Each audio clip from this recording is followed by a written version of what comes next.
The Hebrew preposition el in Targum Onkelos. Our reading in the Targum so far has brought us to Genesis 1:9, where we've compared the nephal verbs here to their rendering in Aramaic. Another comparison that we could make is of this preposition el, meaning to, with its translation lamed, because of course lamed in the meaning of two also is in Hebrew, so we could well ask, is the Hebrew preposition el in Aramaic?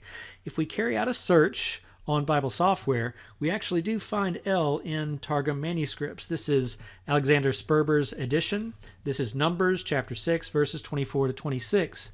A quick examination of the top and the bottom, where the blue is the Masoretic text, reveals that we have the same consonants, just differences between the Babylonian and Tiberian pointing systems, and we find el in both. So here's the question: is that Aramaic or is that Hebrew? And if it's Hebrew, why isn't it translated to Aramaic in Targum Onkelos?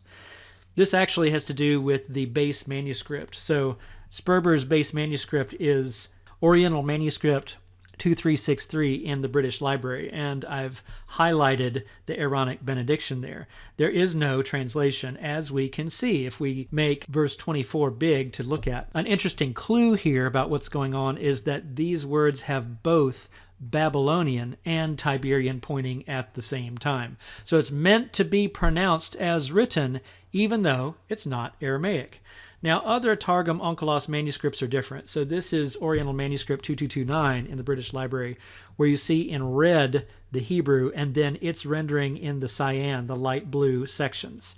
Interestingly, here, el in biblical Hebrew comes over to lavat in Targumic Aramaic, which is a preposition that appeared once in biblical Aramaic in Ezra 4:12, and on which we commented on Biblical Aramaic for Biblical Interpreters, page 23.